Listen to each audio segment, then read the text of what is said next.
Good evening, I'm Ryan Stockenstroom at Maris TV, reporting to you live from Cape Town. Today we are discussing the subject of Portuguese in South Africa, a fascinating topic where we review what impact Portugal and its people has had on South Africa for the past few centuries. Probably the most significant influence is that Portugal opened the sea route to India via Africa.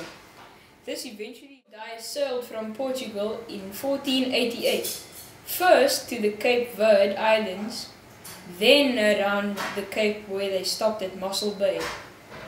Then they sailed further and anchored in Algoa Bay. The environment was hostile and the sailors were sick, so they turned around and sailed back. They stopped at Cape Agulhas and Table Bay, and then to the Loderites and finally back to Portugal. And along the way he also planted padraos.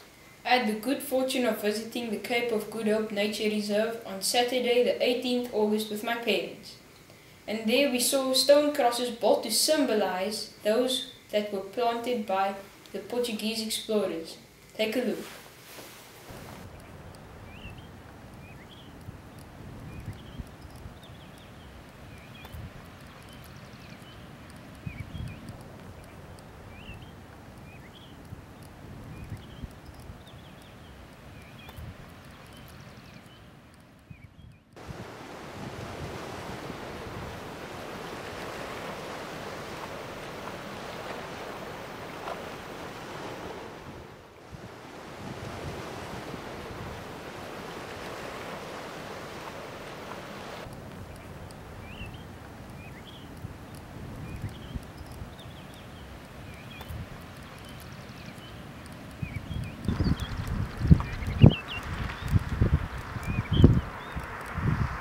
Hello, I'm Ryan Stockenstroom, and I'm standing in front of this padrao, which translated is a limestone pillar bearing the Portuguese coat of arms and an inscription stating when and by whom it was raised.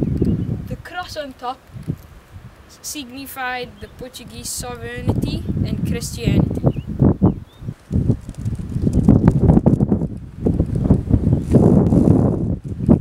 This pillar was erected for Vasco da Gama, one of the Portuguese visitors to the Cape. This part of the Cape was known as the Cape of Storms because of the many shipwrecks that happened here.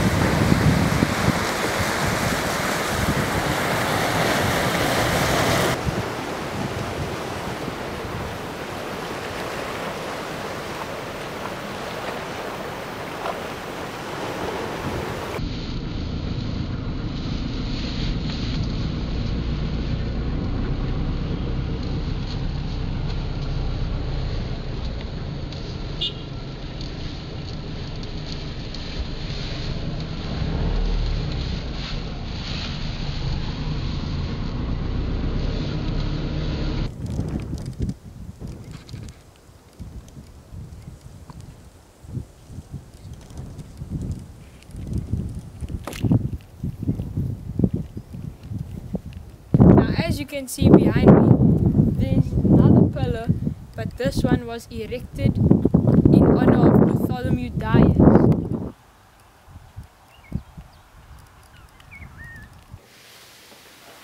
That was a really informative experience. Now, we know that South Africa was never officially a colony of Portugal because the Dutch controlled South Africa for a while, and then it became a colony of Great Britain. But Portugal did colonize other African countries. Some of them are close to South Africa, such as Mozambique and Angola. Many Portuguese people therefore lived in those countries. Because South Africa is so close, naturally many Portuguese people moved into South Africa. With so many of them here, they developed into a unique Portuguese community in South Africa. To find out how they live here and how they have blended into South African society, I went to interview Mr. Cavallo at the Portuguese Club. Let's see how the interview went.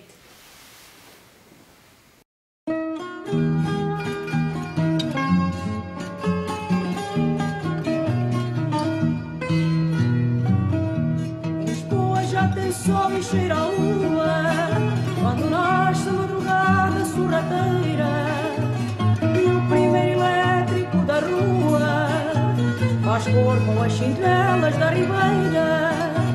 Se chove cheira a terra prometida, procissão tem cheiro a rosmaninho. I'm Ryan and I'm doing the Portuguese project in South Africa. And your name is? My name is Johnny. Nice to meet you. Actually, in Portuguese, is João Carvalho. Oh, okay. Nice to meet you. Where were you born and how long have you been in South Africa? Especially on the Portuguese National Day, which is on the 10th of June every year.